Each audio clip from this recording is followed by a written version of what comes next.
আজকের অনুষ্ঠানের শেষ প্রশ্ন, এটা জ্যোতিষশাস্ত্র নিয়ে। এই ব্যাপারে ইসলামিক নিয়মটা কি বলবেন? যদি কোনো লোক এই জ্যোতিষশাস্ত্র বা রাশিফল এগুলো নিজের সাথে মিলিয়ে দেখে, হতে পারে প্রত্যেক দিন অথবা প্রতি সপ্তাহে একদিন। জ্যোতিষশাস্ত্র আর ভাগ্য গণনা এই সম্পর্কে যদি বলতে হয়, এখন এটা বেশ কমন পুরো পৃথিবীতে। আপনি পেপারটা খুললে দেখতে পাবেন বিভিন্ন নক্ষত্রের অবস্থান, মকর রাশি বা তুলা রাশি, এরকম রাশিচক্র, আর অনেক মানুষই এগুলো বিশ্বাস করে।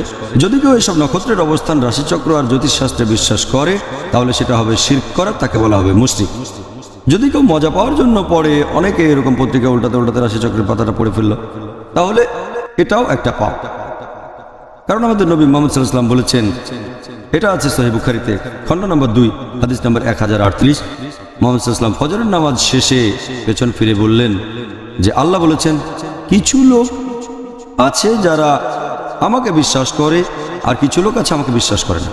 যারা বিশ্বাস করে বৃষ্টি হয়েছে, এটা আল্লাহ সুবহানাহু ওয়া তাআলার কারণে তারা আমাকে বিশ্বাস করে, গ্রহ নক্ষত্রে বিশ্বাস করে না।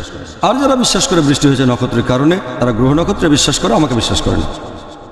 এছাড়া আরও একটা হাদিস মুসনাদ আহমেদে, খণ্ড নম্বর 2, হাদিস নম্বর 9536, প্রিয় নবী মুহাম্মদ সাল্লাল্লাহু আলাইহি ওয়াসাল্লাম বলেছেন, যদি কেউ ভাগ্য গণনাকারীর কাছে যায়, যে ভবিষ্যৎ বলে, আর তাকে বিশ্বাস করে, সে বিশ্বাস করে না মুহাম্মদ সাল্লাল্লাহু আলাইহি ওয়াসাল্লামকে, আমাকে বিশ্বাস করে না।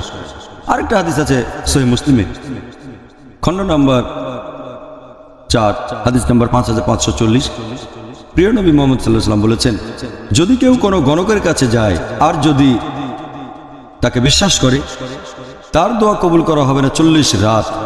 তাহলে ভাগ্য গণনা আর জ্যোতিষশাস্ত্রকে নিন্দা করা হয়েছে ইসলামে। আল্লাহ বলেছেন সূরা মাইদা অধ্যায় 5, আয়াত নম্বর 90, ইয়া আইয়ুহাল্লাযীনা আমানু, হে মুমিনগণ, ইন্নামাল খামরু ওয়াল মাইসিরু নিশ্চয় মদপান ও জুয়া খেলা, ওয়াল আনসাবু ওয়াল আজলামু মূর্তি পূজার বেদী ও ভাগ্য নির্ণায়ক সব, রিজসুম মিন আমালি শাইতান এগুলো সব শয়তানের কাজ। ফাজতানিবুহু লাআল্লাকুম তুফলিহুন। এগুলো থেকে বিরত থাকো যাতে সফল হতে পারো।